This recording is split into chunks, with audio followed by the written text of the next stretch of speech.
गरीब बहू की घास की तंदूरी रोटी।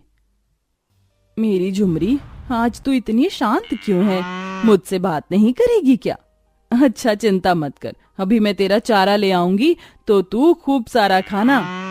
माँ माँ, मैं भी करूँ आपकी मदद?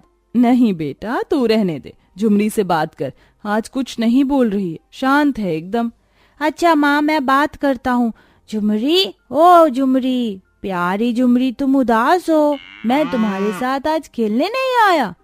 अच्छा, मेरे साथ सैर करने चलोगी?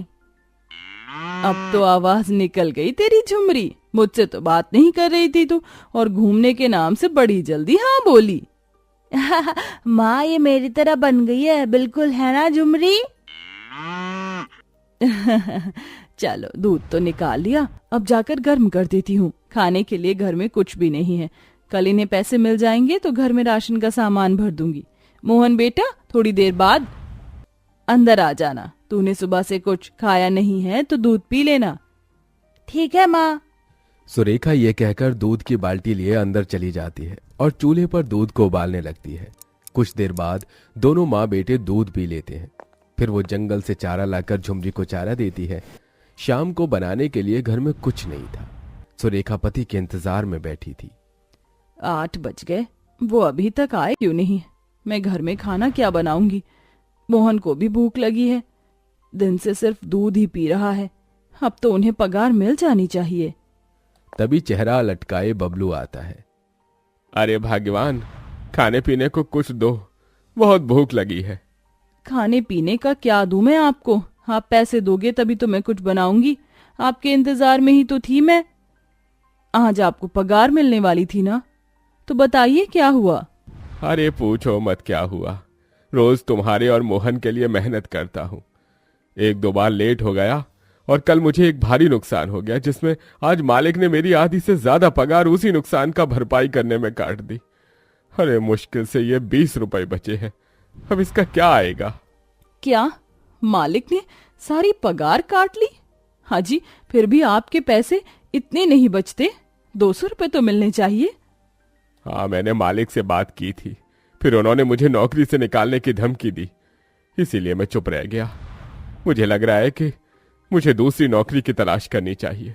जी कर लीजिए तो ही अच्छा है। उस घूसखोर के पास आपको काम करने की कोई जरूरत नहीं है। आप अपने बेटे को देखें, उसके सारे कपड़े फट रहे हैं, चप्पल टूटी हुई है, और खाने पीने के लिए वो अलग से मुझसे चीज मांगता है। मेरे पास वो भी नहीं होते। मैं समझता हूँ उसे रेखा। मोहन बेटा कहाँ है? ये रहा पापा। मैं, आप मेरे लिए चीज नहीं लाए आज भी? आप हमेशा ऐसे करते हो, मुझे कभी भी कुछ नहीं खिलाते।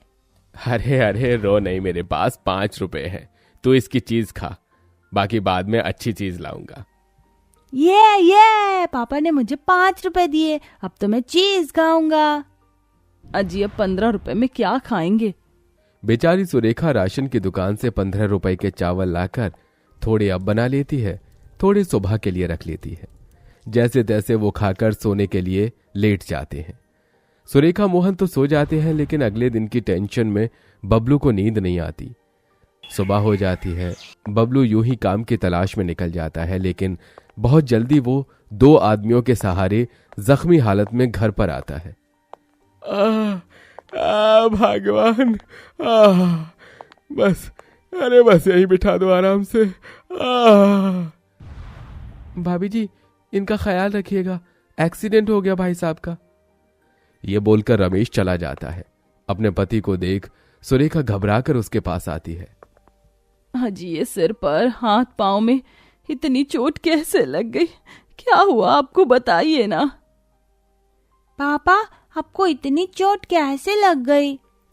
अरे क्या बताऊं, सुबह जब काम की तलाश में निकला तो एक बड़े से ट्रक में एक आदमी शराब पीकर ट्रक चला रहा था।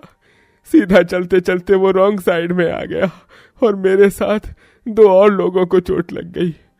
फिर रमेश ने मुझे देखा तो हॉस्पिटल से लाकर यहाँ पहुंचा दिया। डॉक्टर ने मुझे 3 महीने तक उठने को मना किया है और पैर का मांस भी फट गया है। मुझे माफ कर दो, मैं तुम दोनों के लिए कुछ नहीं कर पाया।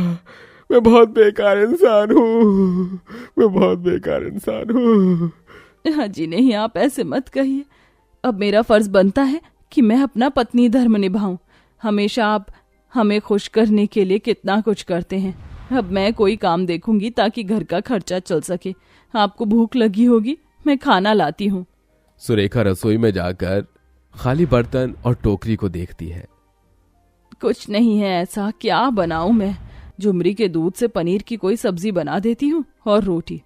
अब शायद मजबूरी में झुमरी के घास वाले चारे से ही काम चलाना पड़ेगा और स्वाद के लिए मिट्टी के तंदूर में सेक दूंगी। पर उससे पहले तो मुझे तंदूर को मिट्टी से और मजबूत करना होगा। सुरेखा फटाफट से मिट्टी लाकर टूटे फूटे तंदूर को मिट्टी से लेप कर मजबूत करती है। तंदूर के सूखने तक वो घास का आटा तैयार करके उसी पर रोटी बना लेती है और फटे हुए दूध के पनीर से पनीर की सब्जी बनाकर अपने पति और बेटे को खिलाती है। अजी रोटी कैसी लगी? अजीब सी रोटी बना दी, मुझे माफ कर दीजिए, मैंने घास की रोटी बना दी। अरे नहीं सुरेखा, तुम रो क्यों रही हो? इतने दिनों बाद तुमने बढ़िया सा खाना बनाकर खिलाया है। वाह, मजा आ गया। ले मोहन बेटा, तू भी खा। आहा, ले वाह पापा, और खिलाओ, मुझे अच्छा लगा। मजा आ गया। और घास की तंदूरी वाली रोटी लेकर आओ। जी आपको इतना पसंद आया, मैं अभी और बनाकर लेकर आती हूँ। सुरेखा खुशी से घास की तंदूरी रोटी और बनाकर खिलाती है। अब 2-4 दिन वो वही खाकर खुश रहते हैं।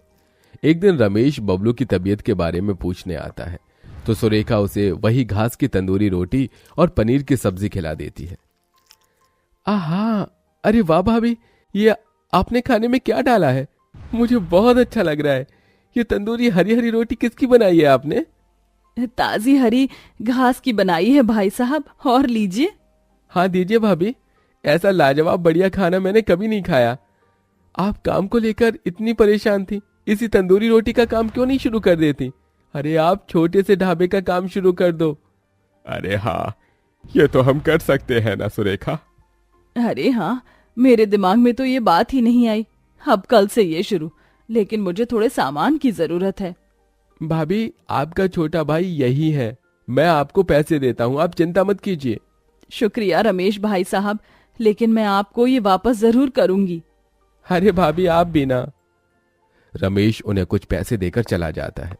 सुरेखा उन पैसों से राशन का सामान ले आती है और अगले दिन से ठेले पर पनीर की बढ़िया सी सब्जी और घास की तंदूरी रोटी तैयार करके लोगों को देती रहती है। अरे बहन जी, आपकी तंदूरी रोटी तो बहुत अच्छी है और शायद बहुत पौष्टिक भी है। ऊपर से आपने इतना सारा घी लगा रखा है। एक और तंदूरी घास की रोटी दीजिए ना। ये लीजिए, तंदूर से निकली ज्यादा घी वाली रोटी। अरे वाह, ये खाने की खुशबू कैसी! अरे खाने का ठेला! ओहो, अब तो ऑफिस जाने से पहले खाकर ही जाऊंगा। इसलिए बहन जी, मेरे लिए भी एक प्लेट लगा दीजिए। हे भगवान, धीरे धीरे कस्टमर आ रहे हैं, मुझे जल्दी काम करना होगा। ये लीजिए। ये बोलते ही वो फटाफट घास की तंदूरी रोटी बनाकर तंदूर में डालते हैं और एक साथ 6-7 रोटियां बाहर निकालकर लोगों को थाली लगाती हैं। सब सुरेखा के हाथ का खाना खाकर बहुत खुश थे। पहले दिन की कमाई देखकर बबलू बहुत खुश था। अरे वाह भाग्यवान, तुमने तो एक ही दिन में 1000 रुपए की कमाई कर ली और हमारे लिए ये कपड़े भी ले आई। अपने लिए कुछ नहीं? हाँ जी, मुझे किसी चीज की क्या जरूरत है जब मेरे पास आप और मोहन है तो। ये अपने कपड़े आए हैं, खिलौने भी और जूते भी। देखो माँ, देखो मुझ पर कितने अच्छे लग रहे हैं। बहुत अच्छे बेटा, आज तो सिर्फ पहला दिन था। मुझे रोज मेहनत करनी है ताकि ये गरीब झोपड़ी भी पक्के मकान में बदल जाए। और घास की तंदूरी मसाले वाली भी थोड़े दिन बाद 10 रुपए बढ़ाकर बेचूंगी ताकि लोगों को वैरायटी मिले। अगले दिन से सुरेखा और सब्जी बनाकर ले जाती है और तंदूर में घास की रोटी बनाकर लोगों को खिलाती है। उसके स्वादिष्ट खाने से धीरे धीरे लोग उससे जुड़ जाते हैं और 2 महीने में बबलू भी ठीक हो जाता है और उसकी मदद करके तंदूरी रोटी बनवाता है। देखते ही देखते उनकी सारी गरीबी खत्म हो जाती है और मोहन अच्छे स्कूल में जाने लगता है। उनके काम से चिढ़कर कुछ लोग उनका तंदूर तोड़ देते हैं। ये देख सुरेखा उदास हो जाती है। हे भगवान, हमारा तंदूर तो किसी ने गुस्से में आकर तोड़ दिया है। किसी को अच्छा नहीं लगता है। अब हम क्या करें? आज का खाना कैसे बनाएंगे? भाग्यवान तुम परेशान मत हो, तंदूर बना बनाया मैं खरीद के ले आऊंगा। इतने पैसे तो हैं हम पर, लेकिन अब हमें सड़क पर नहीं अपने खुद के ढाबे में काम करना होगा ताकि हमारा सामान सुरक्षित रहे। हाँ जी। थोड़ी देर में बबलू एक नया तंदूर खरीद ले आता है।